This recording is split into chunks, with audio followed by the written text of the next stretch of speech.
By now, you must already know that your reality is influenced by how you think about it. People who are constantly in the state of poverty are most likely engaged in poor and negative thinking. On the other hand, successful people have found their wins once they start believing their visions and dreams. But did you know that the thoughts of many can affect a certain place or situation too? In today's Purpose Calling video, we will dive deeper into this.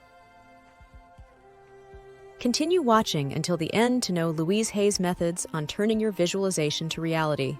But before we even get there, help us grow our community by subscribing to our channel. Please don't forget to click the notification bell too, so we can notify you whenever we upload new content. If you're done with that, let's get straight into the video.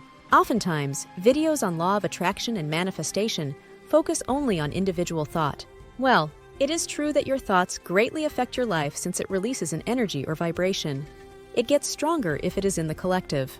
This is where the concept of group consciousness comes in. In psychology, group consciousness is the awareness of the group, its members, and their shared characteristics displayed by each individual group member. Group consciousness refers to the awareness of the collective, just as self-consciousness refers to awareness of the self.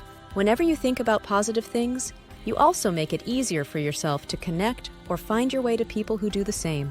In the same way, when you are used to negativity, you will always find yourself connected with people who are very negative too.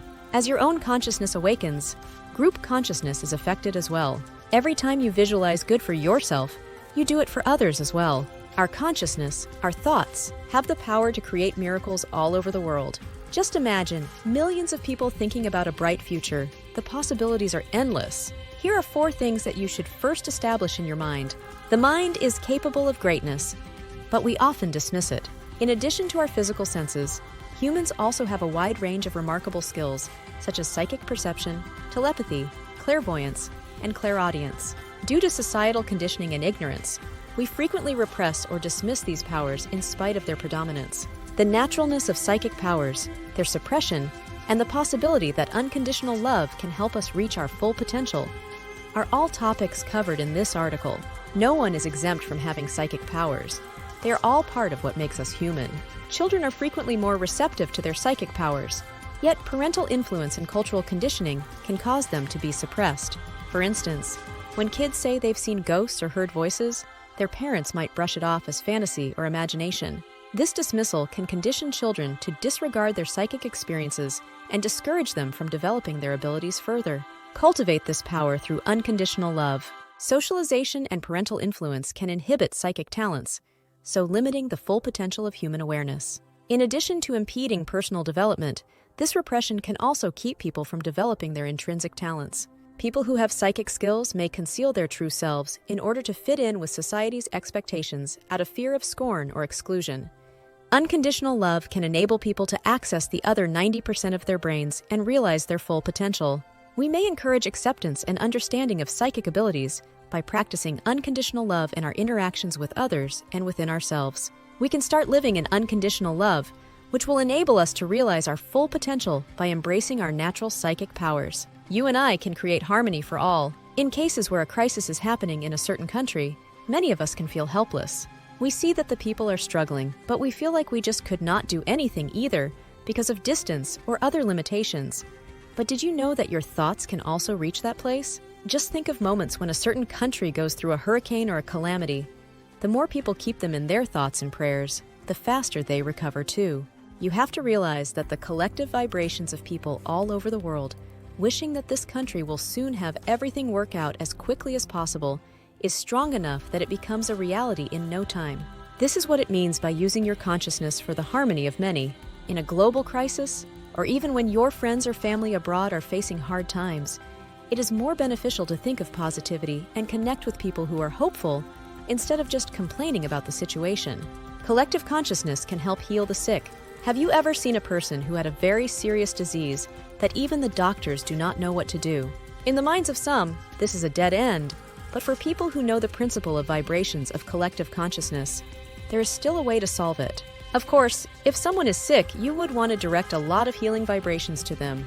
This is why healing through manifestation becomes easier and faster when not only the sick person does it, but also the people around them. But it is important that all involved are willing to expand the horizons of their thinking. They must believe that their minds are capable of healing the sick. There should be no room for doubt or negativity. How to turn visualization into reality.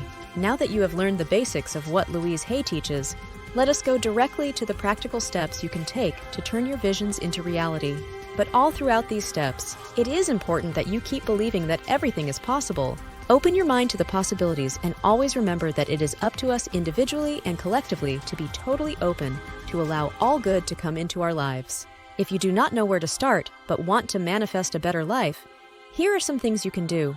Observe yourself. Before starting it all, it is important that you know yourself. Take your time to really notice what is going on inside you.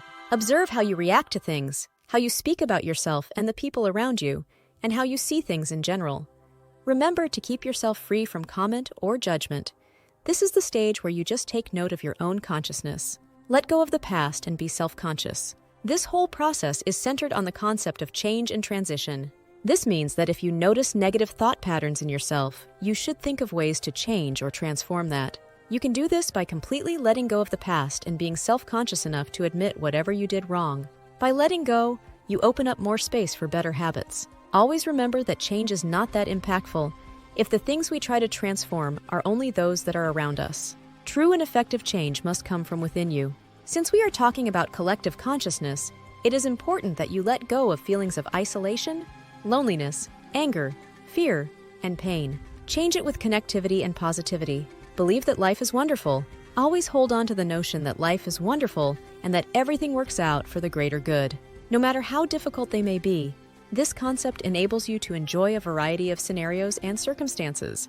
You get the ability to approach life with positivity and optimism because you realize that every event has the potential to help you grow and learn. Take one step at a time. Change does not have to be a source of tension or anxiety, but rather a chance for personal growth and regeneration. We can achieve long-lasting change by progressively applying tiny modifications until we become accustomed to the new behaviors and perspectives. This process can begin with small changes in our everyday routines, including taking up a new activity, changing how we view difficulties, or developing an attitude of thankfulness. We can experience a cumulative effect as we keep making these little adjustments, which will result in noticeable enhancements to our general well-being and quality of life. So let's accept change and use it as a motivator for developing ourselves and our personal selves. That's it for today's video. You can leave any of your questions, suggestions, or reactions in the comments section below. We'd love to hear from you. Also, don't forget to hit that notification bell so you can get notified whenever a new video is up. Thank you for watching.